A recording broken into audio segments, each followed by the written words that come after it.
오늘 4장 31절에서 34절까지만 보도록 하겠습니다. 31절에서 34절입니다. 다 찾으신 줄 알고 한 절씩 교독 나누도록 하겠습니다.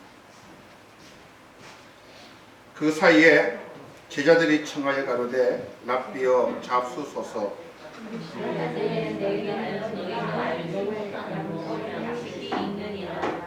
제자들이 서로 말하되 누가 잡수실 것을 갖다 드렸는가 한데 예수께서 이르시되 나의 양식은 나를 보내신 이의 뜻을 행하며 그의 일을 온전히 이루는 이것이니라. 아멘.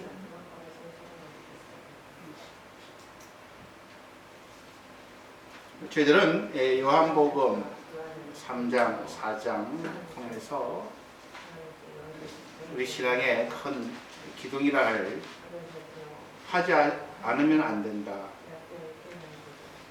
거듭나지 않으면 하나님 나라를 볼 수가 없고, 또 예수께서 덜림이 있지 않으면 십자가를 통해서 그 길을 열어놓지 않으면 안 된다는 말씀과, 또 우리는 예배자라고 하는, 그래서 신령과 진정으로 예배드리는 자가 되어야 된다고 하는 큰 틀에서 요한복음 3장과 4장을 지금 읽어내려가고 있습니다.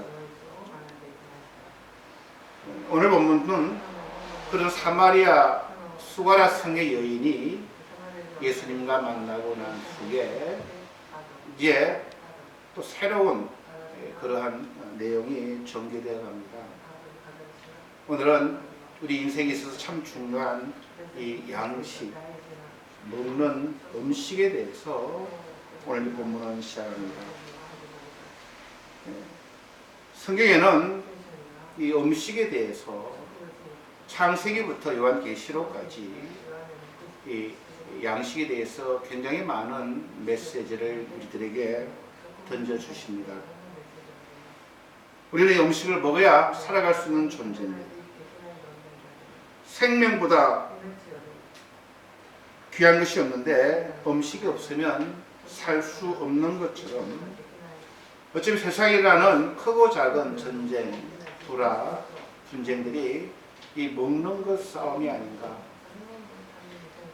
할 정도로 이 먹음은 굉장히 중요한 그런 내용입니다. 인간의 죄도 바로 이 먹을 것에서 시작되었다라고 성경은 이야기합니다. 하나님이 동산 중앙에 있는 선악을 알게 하는 열매는 먹지 마라 했지만 인간이 그것을 먹음으로 인하여 죄가 이 땅에 왔다고 성경은 시작이 됩니다. 믿음의 조상인 이 아브라함도 하늘 약속의 땅에서 그곳에서 정착해야 되지만 남방 애굽으로 내려갔다라고 성경은 이야기합니다. 먹을 것이 없는 기근이었기 때문이라고 이야기합니다. 출애굽한 백성들이 지도자 모세에게 가장 많은 불평을 표한 것도 먹을 게 없어서 지도자 모세에게 원망했다라고 성경은 이야기합니다. 구약의 레위기를 보게 되면 먹어야 될 음식과 먹어서는 안 될 그런 양식에 대해서 많은 부분을 할애하며 이 먹음, 양식에 대해서 이야기합니다. 예수님께서 40일간 금식을 하신 후에 마귀에게 제일 먼저 받은 시험도 바로 먹을 것에 대한 시험이었습니다. 예수님이 일으키신 많은 기적 중에 이 오병이어의 기적은 여러분 다 아실 것입니다. 그것도 먹는 문제였습니다. 그리고 무엇보다 우리 예수님께서 선언하시기로 나는 생명의 떡이다 라고, 나를 먹는 자는 영원히 만족할 것이다 라는 그런 선언을 하실 만큼 이 먹는다는 것은 어떻게 보면 우리 생명의 문제입니다. 생명과 직관되는 그래서 우리는 어떻게 먹어야 되며 무엇을 먹어야 되며 이 먹는 문제를 해결하지 않으면 많은 어려움이 있음을 우리는 짐작해 봅니다. 또 이 음식은 우리가 또 다른 의미로 우리에게 기쁨과 즐거움을 줍니다. 잘 먹으면 행복합니다. 일본 분들 어제 뉴스를 보니까 지금 자숙 기간 중에 그것이 풀리면 무엇을 가장 먹고 싶습니까? 라는 앙케이트가 나왔어요. 야키니쿠가 1등이더라고요. 여러분 뭘 드시고 싶으세요? 저는 우리 모 집사님께서 해물 짬뽕 너무 맛있었어요. 먹으면 우리 같은 행복합니다. 기쁩니다. 만족을 느낍니다. 마음이 편안해집니다. 먹을 것이 별거 아닌 것을 알면서도 먹는 것 때문에 서운한 그런 상황이 많았다고 성경은 이야기합니다. 그래서 사도 바울은 교회에서 먹을 때 형제들이 시험에 들지 않도록 조심하라고 권면합니다. 오늘 본문에도 예수님께서 이 먹는 문제가 나옵니다. 예수님과 제자들이 그 더운 사마리아를 통과하고 있을 때에 시작하셨던지 제자들은 식사 준비를 하려고 근처 마을로 식사거리를 준비하러 가는 사이에 예수님과 이 여인이 우물가에서 만납니다.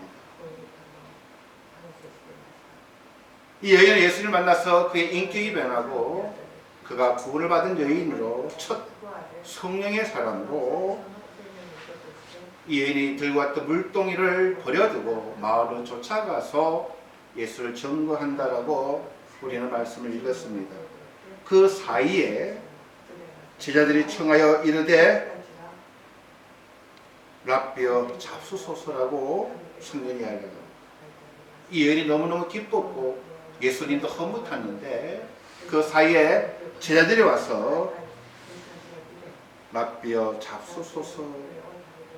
제자들은 예수님을 사랑하고 존경해서 그의 모든 것을 버려두고 쫓은 자들입니다. 오늘 본문에서 봐서도 그들은 예수 사랑이 얼마나 지극한지 우리가 상상해 봅니다. 그런데 예수님께서 내가 먹을 양식은 다른 것에 있다라는 그런 너희들이 알지 못하는 먹을 양식이 있다라고 이야기하십니다. 별로 예수님이 썩 기분 좋아하지 않는 좀 그런 분위기입니다. 저희 집사람이 별명이 빵순입니다. 빵을 굉장히 좋아합니다. 그래서 우리 권사님이랑 집사님들이 꼭 빵집에 들르면 사모한테 빵도 좀 사주고 그래요. 저도 정말로 가뭄에 콩나듯 이 빵을 한 번씩 많지는 않습니다만 사옵니다.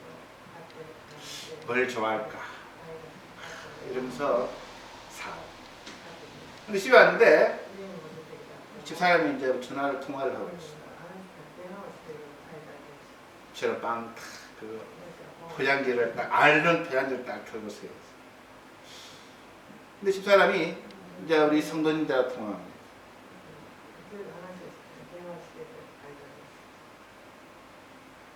이 빵을 주는 거하고 성도님들 신앙 상담하고 신앙 상담 더 중요해요. 마음은 그런데 굉장히 마음이 섭섭합니다. 기분이 참 안 좋아지고 화가 나요. 왜? 아내에게 주려고 사온 빵을 아내가 맛있게 먹는 모습을 빨리 보고 싶은데 이 전화 때문에 그래가지고 나중에는 어찌 돼요? 부부싸움이 납니다. 아마 이 제자들도 마찬가지였을 거예요. 그 더운데 예수님 시장하시겠지 해서 음식을 사왔는데 예수님은 내가 먹을 양식은 다른 데 있다고 했을 때 이 제자들이 기분이 어땠을까요? 많은 크리스찬들이 여기에서 실족하고 실망하고 부부싸움을 하듯 서로의 사랑하지만 예수님을 굉장히 사랑한 제자들이지만 마음에는 좀 실망하는. 왜? 예수님의 마음을 몰랐기 때문에. 마음을 몰랐기 때문에. 제자들은 그래서 서로 말하되 누가 잡수시켜서 갖다 드렸는가 한데라고 한 이 제자들은 육신적인 것.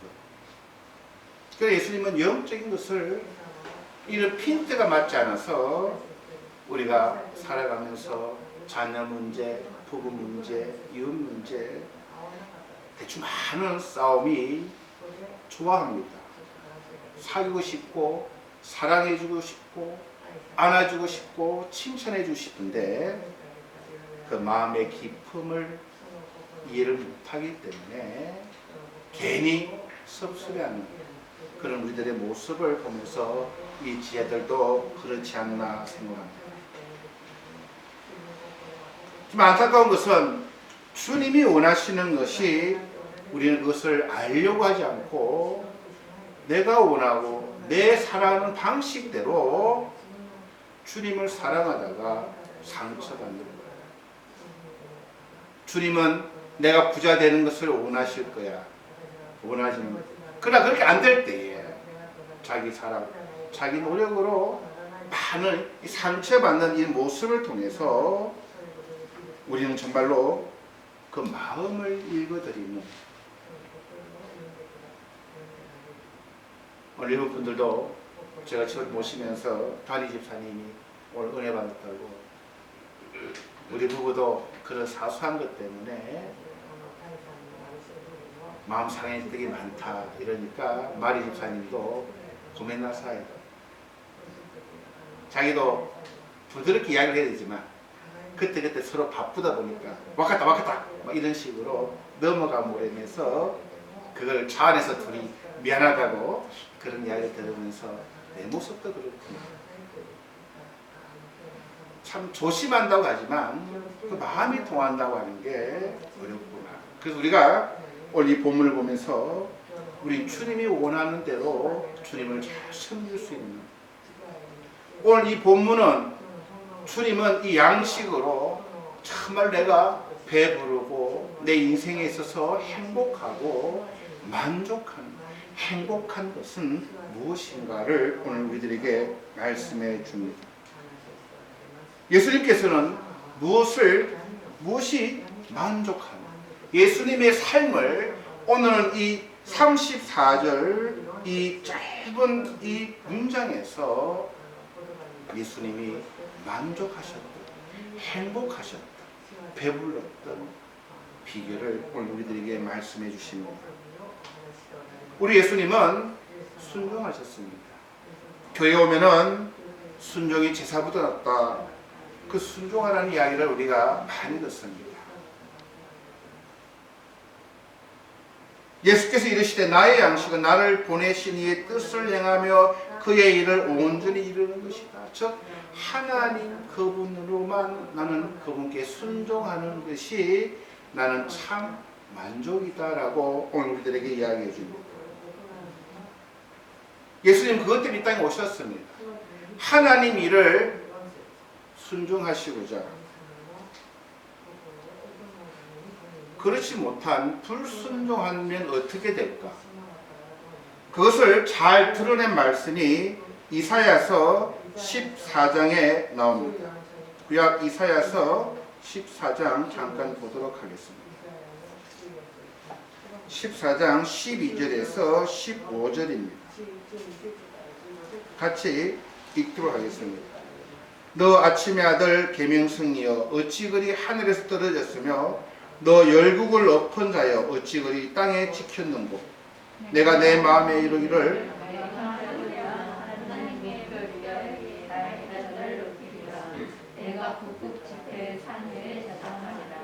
가장 높은 구름에 올라 지극히 높은 자와 비기리라 하도다. 그러나 이제 내가 음부 곧 구덩이의 맨 밑에 빠치우리로다. 오늘 이 내용은 사탄의 결말입니다. 여러분, 이 사탄은 불순종의 아비입니다. 그 사탄은 결국은 엄부, 구덩이 맨 밑에 빠치우리라라고 예언됐는데, 이 사탄의 불순종이 뭘까? 순종이 뭐고 불순종이 뭘까? 오늘 이 불순종한 이 사탄의 모습은 이렇게 이야기합니다. 하나님께서 지정하여 준 그 지위, 그 자리보다 더 높이 올라가고 싶어 했다는 겁니다. 그 자리를 이탈했다고 하는. 이 사탄은 꽤 힘이 있는, 능력 있는 자리에 있는 존재입니다. 열국을 엎은 자여, 하늘에 있던 자여라고 굉장히 위에 있는 존재임에도 불구하고 자리를 벗어났다라고, 그것이 불순종이라는 겁니다. 또한 불순종은 내가 내 마음에 이르기를 내가 하늘에 오르리라, 하나님의 뭇별 위에 나의 보좌를 높이리라, 내가 북극 지폐의 산 위에 내가 앉으리라, 내가 자꾸 나오는 것이 이 사탄의 특징입니다.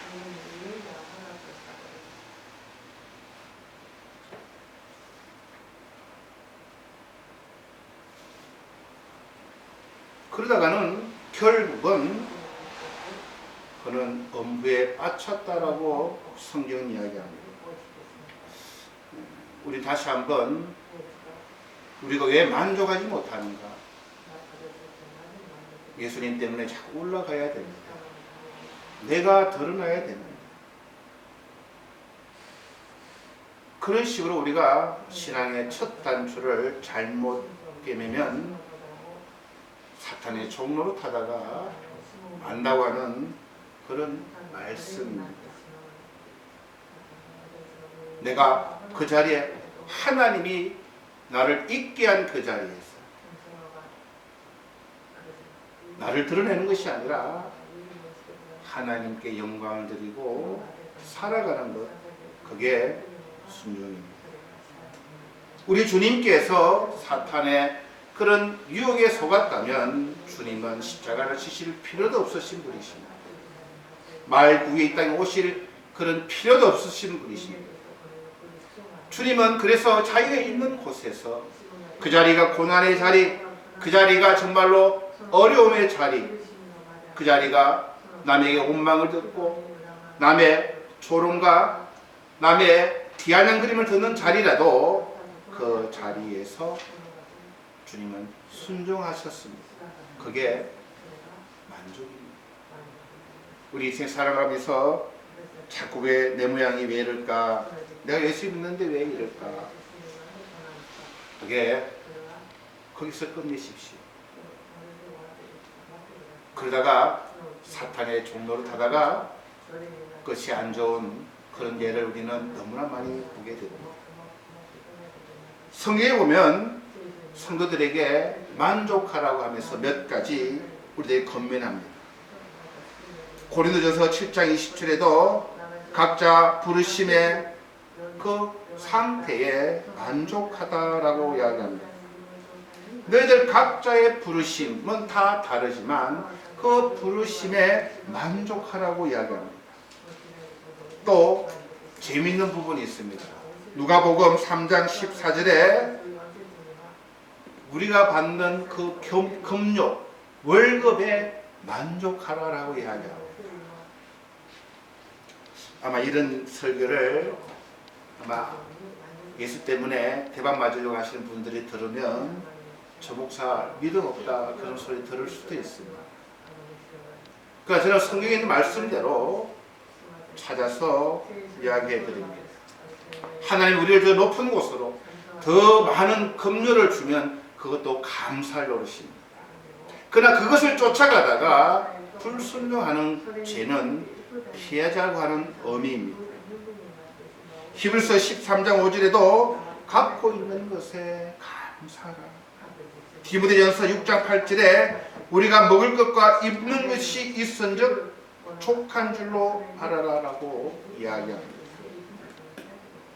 성경 계속해서 우리가 있는 그 자리에 만족을 먼저 하라라고 이야기합니다. 오늘 주님께서는 두 번째, 내 양식은 나를 보내신 이의 뜻을 행하는 것이다 라고 이야기합니다.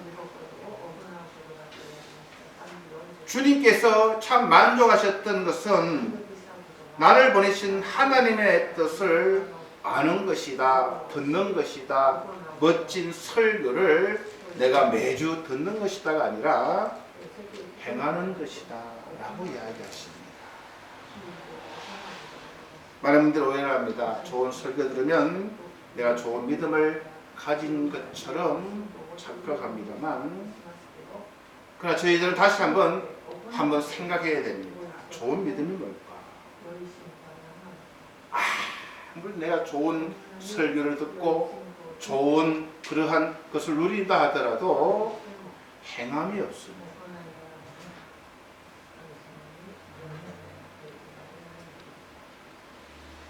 행하는 것은 쉬운 일은 아닙니다. 마태복음 21장 28절에서 31절을 보면 어떤 사람에게 두 아들이 있습니다. 첫째에 가서 아들아 오늘 포도원에 가서 일 좀 하렴.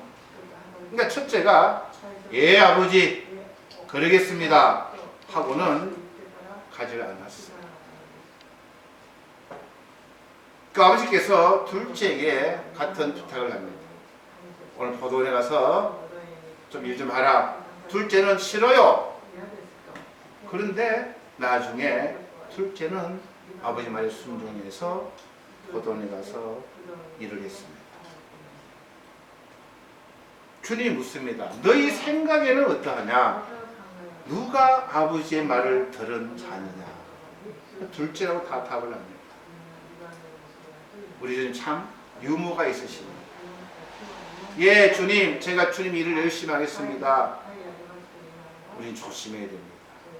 한번 생각해야 됩니다. 주님 싫어요.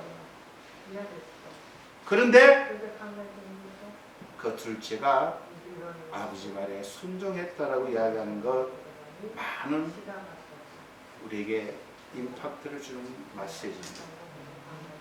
많은 분들이 은혜 받으면 감정이 좋아서 막 주님께, 그거보다는 저희들은 먼저 하나님의 말씀을 보게 되면 많은 부분에 누가복음 10장에도 어떤 사마리아 사람이 강도 만난 사람을 도와주셨다고 하는 그런 예화도 있듯이 우리 먼저 작은 일부터 하는 그런 우리가 돼야 됩니다. 큰 일은 우리가 안 해도 됩니다. 먼저 내가 있는 그 자리에서 행복해야 됩니다. 근데 우리는 행복을 자꾸 세상 가치를 보기 때문에 행복이 안 보이는 것이에요. 주님이 나와 함께하는 게 행복. 내가 주님 앞에 예배자로 서 있는 게 행복입니다.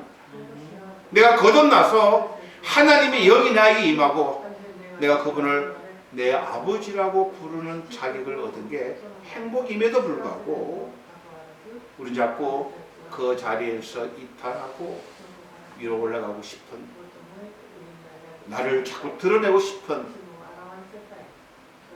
그런 우리들의 모습을 오늘 보시면서 주님의 뜻을 행하는 자, 마태복음 10장 41절에 또 누구든지 제자의 이름으로 이 작은 자 중 하나에게 냉수 한 그릇이라도 주는 자는 내가 진실로 너에게 이르노니 그 사람이 결탄코 상을 잃지 아니하리라 그랬습니다. 작은 일에 여러분 충성인 게 쉬울 것 같습니까? 어렵습니다. 큰 일은 안 해도 별로 욕은 안 듣습니다. 큰 일이기 때문에. 근데 진정으로 힘든 것은 정말로 작은 일에 충성. 이게 해본 분들은 어려움을 금방 눈치챕니다. 작은 일에 충성하는, 작은 소자에게 무시해도 되고 없는 투명인간인 그런 참말로 작은 자에게 이 더운 날에서 냉수 한 그릇은 꿀보다 생명을 주는 나누는 일입니다. 누가복음 16장 10절에도 지극히 작은 것에 충성되는 큰 것에도 충성되고 지극히 작은 것에 불의한 자는 큰 것에도 불의하니라. 우리 주님은 그렇게 말씀하십니다. 우리는 주님의 뜻을 행하는 것, 그게 만족이 되어야 됩니다. 작은 일부터 내가 있는 곳에서 우리가 그런 일을 해야 됩니다. 마지막으로 주님께서는 그의 일을 온전케 이루는 것이 나의 만족이요 라고 오늘 요한복음은 이야기합니다. 이 온전히 이루다 일본말로는 나시토게루. 그래서 원어로 한번 찾아봤습니다. 온전히 이루다. 그랬더니 더 쉬운 번역이 있었어요. 우리는 온전히만 들어가면 이 스탯을 받아요. 어려운 단어이기 때문에. 근데 온전히 이루다는 완성하다, 끝마치다, 어떠한 목표를 끝내다, 성경의 예언을 성취하다. 좀 가능성이 있어요. 완벽하지는 우리는 인생을 끝낼 수는 없습니다. 누구도 내 인생을 예수님처럼 완벽하게 순종하고 그곳에서 최선을 다하고 우리는 주님의 품으로 돌아갈 수 없는 존재입니다. 그러나 끝마칠 수는 있어요. 중간이 있지만 그런 목적을 가지고 살아내는 거예요. 우리 주님은 이 온전히 이루다라고 하는 것을 성경에 몇 군데 우리들에게 힌트를 주셨습니다. 못 박히시기 직전 이 겟세마네 동산에서 기도하실 때 요한복음 17장 4절에 아버지께서 내게 하라고 주신 일을 내가 이루어 아버지를 이 세상에서 영화롭게 하였사오니라고 이야기합니다. 내게 하라고 주신 일을 내가 이루어 아버지를 이 세상에서 영화롭게 하였다라고 이야기합니다. 우리는 우리에게 하라고 주신 일이 뭘까? 이제는 우리가 우리 인생을 돌아보면서 우리 이 땅에 왜 살아야 되는가? 어떻게 살아야 되는가? 이제는 주님 만날 날이 가까운 우리들이 나에게 하라고 하는 일이 뭘까? 큰 일은 주님이 원하시지는 않습니다. 큰 일을 하면 좋지만 작은 일부터 우리가 해나가야 됩니다만 그것은